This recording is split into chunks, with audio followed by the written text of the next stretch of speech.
Yang tadi saya ada terjatuh, tapi saya cuba untuk angkat motor saya balik dan cuba dan saya tak akan berhenti di sini. Saya akan keep pushing untuk besok.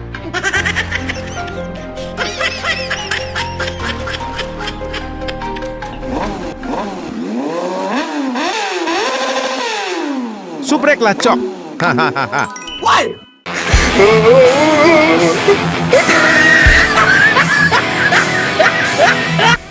Koar-koar mau kejar Veda, tapi yang terjadi justru sebaliknya, jatuh dan harus menelan malu. Pembalap Malaysia, Hakim Danish menjadi sorotan usai insiden di sesi FP1 Moto3 Amerika 2026. Sebelum turun ke lintasan, ia sempat melontarkan pernyataan penuh percaya diri. Targetnya jelas, mengejar bahkan menantang performa Veda Ega Pratama. Namun apa yang terjadi di lintasan justru berbanding terbalik. Lalu, momen itu datang. Dengan sisa waktu 2 menit, Veda mulai meningkatkan kecepatannya.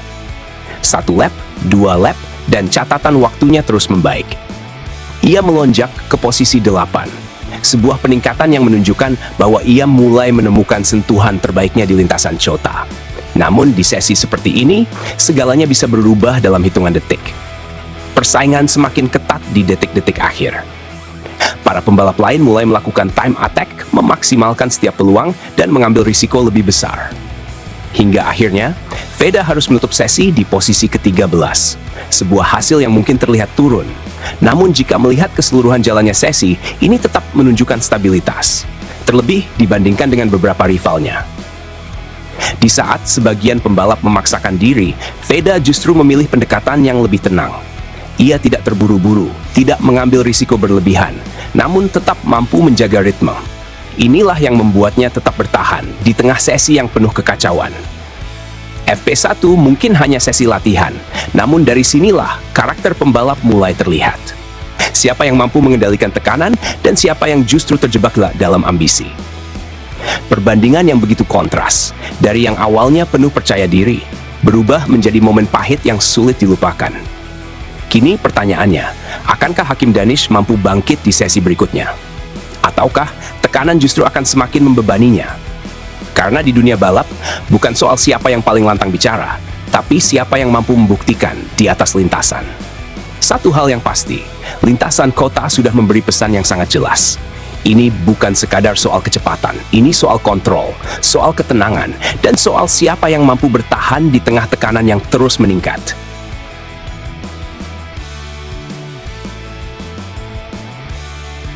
Jujur aja ya, sebelum balapan saya sudah agak heran waktu dengar Hakim Danish sesumbar mau kejar Veda. Bukan meremehkan, tapi performa Veda itu lagi naik banget. Dan ternyata di lintasan malah kebalik. Veda tetap tenang, sementara Danish justru crash. Di sini kelihatan jelas bedanya pembalap yang fokus kerjasama yang terlalu banyak bicara.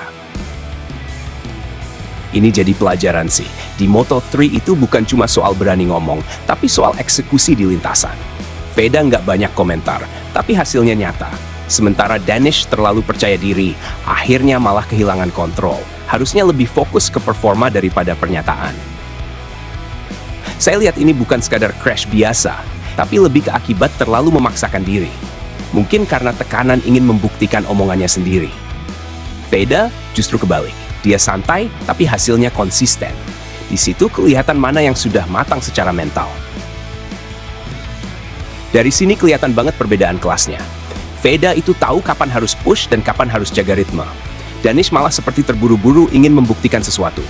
Akhirnya bukan hasil yang didapat, tapi justru kesalahan. Kalau boleh jujur, ini agak memalukan sih. Sudah sesumbar duluan, tapi malah crash di FP1. Padahal Veda justru tampil lebih kalem dan tetap aman. Ini bukti kalau mental itu penting banget di balapan. Menurut saya Danish ini terlalu terbebani sama ucapannya sendiri. Dia jadi overpush dan akhirnya kehilangan kontrol. Sementara Veda tetap dengan gaya dia, tenang dan efisien. Hasilnya jelas terlihat. Yang menarik itu, Veda nggak pernah banyak bicara, tapi performanya terus naik. Danish malah kebalik, banyak omong, tapi belum bisa membuktikan. Ini jadi contoh nyata kalau di balap itu, hasil lebih penting dari kata-kata. Saya lihat crash itu bukan sekadar kesalahan teknis, tapi karena terlalu memaksakan diri. Mungkin ingin cepat menyamai Veda, tapi malah kehilangan fokus. Harusnya belajar dulu, bukan langsung sesumbar. Kalau sudah lihat kejadian ini, rasanya Veda memang satu langkah lebih maju. Dia nggak terpancing, tetap fokus, dan akhirnya lebih stabil. Danish harus banyak evaluasi, terutama soal mental dan strategi. Di balapan seperti ini, yang paling penting itu kontrol. Danish terlihat kehilangan itu saat mencoba terlalu agresif.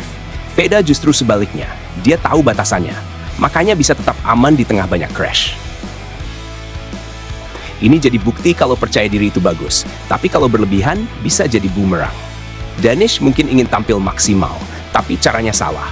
Veda justru menunjukkan cara yang benar, yaitu fokus dan konsisten. Menurut saya, ini momen yang cukup jadi pelajaran buat Danish. Di level Moto3, semua pembalap cepat. Jadi bukan soal siapa yang paling berani ngomong, tapi siapa yang paling siap di lintasan. Kalau jujur, saya melihat ini bukan sekadar soal crash, tapi soal bagaimana seorang pembalap mengelola ekspektasi dan tekanan. Dari awal sudah kuar-kuar mau kejar Veda, otomatis tekanan itu balik ke dirinya sendiri.